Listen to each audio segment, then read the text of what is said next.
Oh, so now a black woman can do whatever she wants. And we're the criminals? The murmurs in the crowd grew sharper, phones lifting to record every second. The Texas sun baked the pavement of Evergreen Plaza, heat waves shimmering over the crowded parking lot. Engines hummed, shopping carts clattered, and families chatted as they went in and out of stores. Janelle Bryant, a former Marine Corps drill instructor, pulled her dust-covered Toyota Tacoma into a spot near the entrance. She turned off the engine, tilted the brim of her cap to block the blinding sunlight, and let out a slow breath. Then, beep! A sharp, entitled car horn cut to the air. Janelle glanced in her rear-view mirror. A white Cadillac Escalade sat angled aggressively behind her, blocking traffic, like it was trying to push her out of the way. Behind the wheel was a woman with a tight-lipped scowl, red lipstick pressed into a line of irritation. Janelle had seen that look before. The Escalade's door swung open.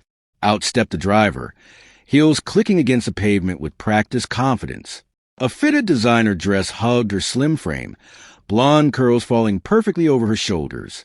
Oversized sunglasses perched on her head, more for show than for sun. "Excuse me," the woman's voice sliced through the heavy air. That was my spot. Janelle closed her truck door calmly, taking off her sunglasses. Didn't see your name on it. The woman's nostrils flared. I was obviously about to park there. Didn't see a turn signal, Janelle replied. A humorless laugh escaped the woman's lips. Not surprised. People like you always act this way. There was people like you, words Janelle had heard in many forms, always with the same meaning. This wasn't about a parking spot. It was about who had taken it. She crossed her arms, standing taller. I parked in an open space. That's all that happened here. Oh, please, the woman scoffed. Let me guess you serve in the military, and now you think that makes you special. Janelle didn't flinch. She'd spent years training recruits twice her size, teaching them that strength wasn't about height or volume. Meeting the woman's gaze, she spoke evenly. I put my life on the line for this country, and people like you don't get to tell me where I do or don't belong. The woman's smirk grew. Her eyes traveled over Janelle slowly. Don't pull that cheap patriotism card on me. You people are always playing the victim, thinking you deserve respect just because you wore a uniform. You don't deserve a damn thing. A fire rose in Janelle's chest.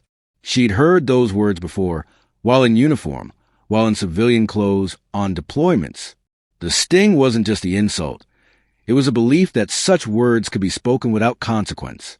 Then she saw it, a flicker in the woman's eyes. She wanted Janelle to react. She wanted her to lose control. Before Janelle could process it, the woman struck, her hand whipping through the air. Smack! The slap cracked across the parking lot. Gasps rippled through the crowd. Heads turned. Eyes widened.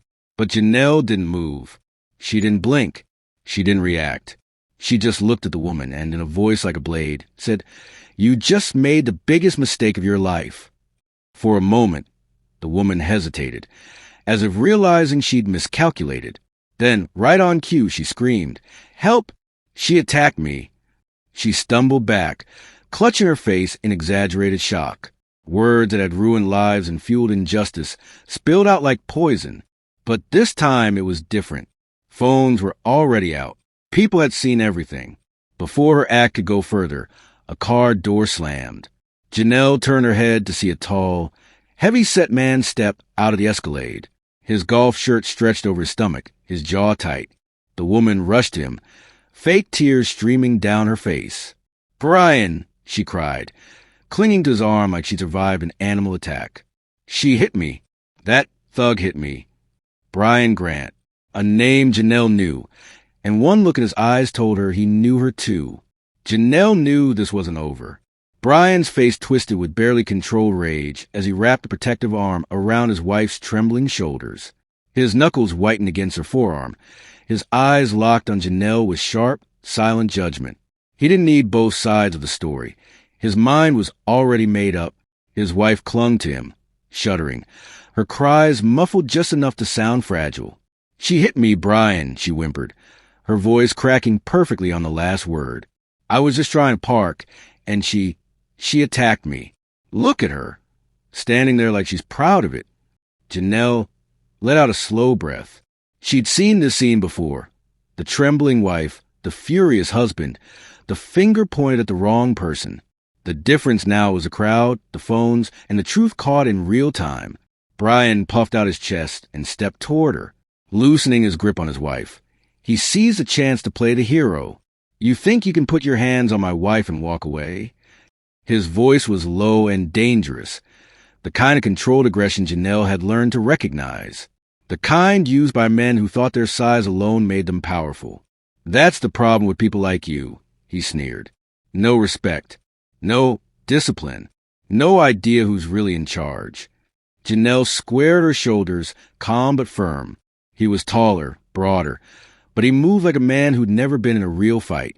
He thought intimidation was a weapon.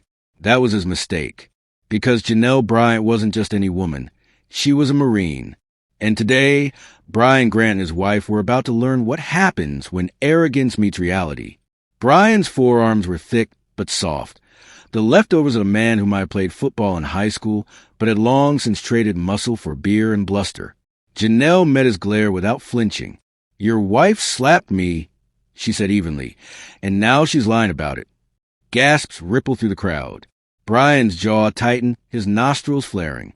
The woman pressed her face against his chest, sobbing again as if the accusation was unbearable. "She's lying," she cried. "She hurt me, Brian, I swear. Don't let her get away with this." That was all he needed. His fist clenched, his weight shifted, shoulders tightening. Janelle saw it all before he moved. He was going to swing, and he thought it would be easy. He lunged forward, throwing a wild, sloppy punch straight at her face. Janelle stepped sideways in one smooth, practice motion, the kind learned from dodging real danger, not bar fights. Brian's fist met only air, his own momentum sending him stumbling forward. He barely had time to steady himself before Janelle countered, grabbing his wrist in an iron grip and twisting just enough to send pain shooting up his arm without breaking anything. Brian yelped, jerking against her hold, but she didn't move. She was solid, unshaken. "I don't think you want to do this," she said quietly, her voice carrying a sharp warning. "Let go of me," he spat, face turning red. Janelle released him suddenly, making him stumble back a step. He caught himself, chest heaving with anger and humiliation. His wife still clung to him, but her eyes darted nervously around. The crowd's murmurs weren't siding with them anymore. Some people shook their heads, others laughed, and many just kept their phones recording. Then, right on cue, the distant wail of sirens cut through the thick air.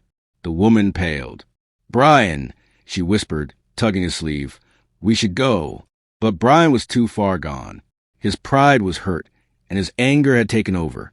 "This isn't over," he growled, pointing a thick finger at Janelle. "You don't know who you're messing with." Janelle rolled her shoulders back, letting the last wave of adrenaline settle into something cold and steady. "I know exactly who I'm dealing with," she said. "The question is, do you?" Flashing red and blue lights stretched across Evergreen Plaza's parking lot as two police cruisers rolled in. Officers stepped out, their hands resting near their holsters, but not yet drawing them. One of the officers, a tall, weathered man with a salt and pepper mustache, scanned the scene with sharp, assessing eyes. First, he saw Brian, red-faced, fists clenched, twitching with aggression. Then his gaze moved to the trembling woman at Brian's side, still playing the victim as convincingly as she could.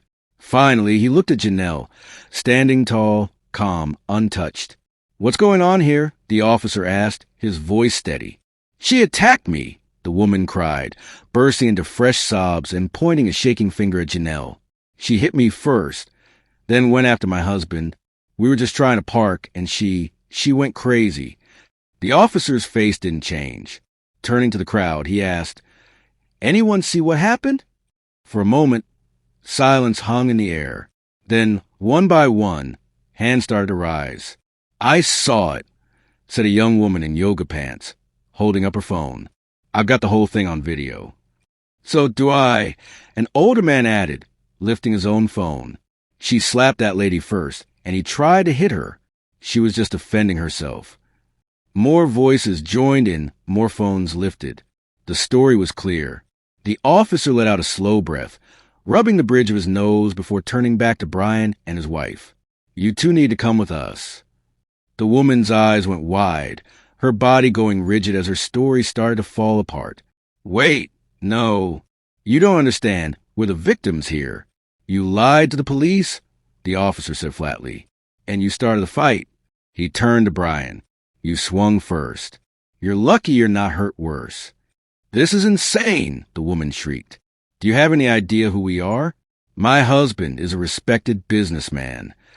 You're going to be charged with assault." The officer cut in unimpressed, "and possibly filing a false report." Brian's shoulders sagged, the fight draining from him. He threw Janelle one last glare, but his eyes were empty now, nothing left but frustrated rage. His wife, still desperate, made one last plea. "Officer, please, there has to be some mistake." The man with the mustache shook his head.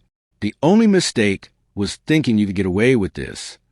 He nodded to his partner, who stepped forward, grabbed Brian's wrists, and snapped the cuffs on.